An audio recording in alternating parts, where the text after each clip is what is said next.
الحمدللہ رب العالمین والعاقبۃ للمتقین الصلاۃ والسلام علی سید الانبیاء والمرسلین۔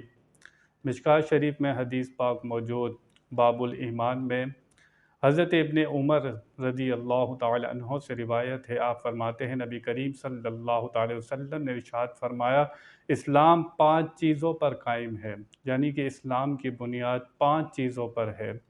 سب سے پہلی اس کی گواہی دینا کہ اللہ کے سوا کوئی معبود نہیں ہے، محمد صلی اللہ تعالی علیہ وسلم اس کے بندے اور رسول ہیں۔ نماز قائم کرنا، زکوٰۃ دینا، حج کرنا اور رمضان کے روزے رکھنا۔ تو نبی پاک صلی اللہ تعالی وسلم نے اس حدیث میں اسلام کو بطور مثال چھت فرمایا، اور یہ 5 اس کے ستون ہیں، یعنی کہ اسلام ایک چھت کی طرح ہے اور یہ 5 چیزیں اس کی ستون ہیں۔ اللہ تعالیٰ کی توحید کی گواہی دینا، نبی پاک صلی اللہ علیہ وسلم اللہ کے بندے اور رسول ہیں، نماز قائم کرنا، زکوٰۃ دینا، رمضان کے روزے رکھنا، اور اگر استطاعت ہو تو حج کرنا، یہ 5 ستون ہیں۔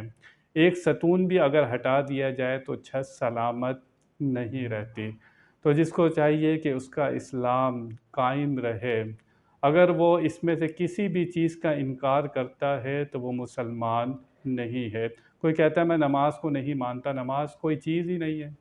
نماز کی فرضیت کا انکار کرے یا رمضان کی فرضیت کا انکار کرے، زکوٰۃ کا انکار کرے، حج کا انکار کرے تو وہ مسلمان نہیں رہتا۔ اور دوسری چیز ہے کہ اس کو ادا نہ کرنا، مسلمان ہے لیکن نماز نہیں پڑھتا، اپنے آپ کو گناہ گار جانتا ہے لیکن وہ اسلام کے دائرے سے باہر نہیں جاتا۔ لیکن یہ اسلام کی بنیاد ہے، کوئی اگر بنیاد بھی سمجھے لیکن اگر اسے ادا نہ کرے وہ کامل مومن کبھی نہیں بن سکتا۔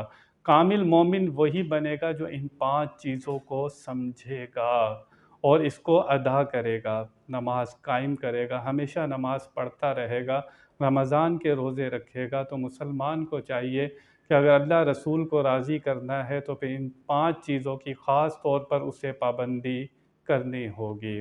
ایک کا تعلق تو عقیدے سے ہے، یعنی کہ اللہ کی توحید کا عقیدہ رکھنا، نبی پاک صلی اللہ علیہ وسلم کا محمد رسول اللہ کے بندے اس کے رسول ہیں، یہ عقیدہ ہے۔ لیکن آگے جو 4 چیزیں ہیں وہ عمل سے تعلق رکھتی ہیں کہ جو شخص چاہتا ہے کہ اللہ رسول کا پیارا بنے تو وہ ان 5 چیزوں پر پابندی سے عمل کرے۔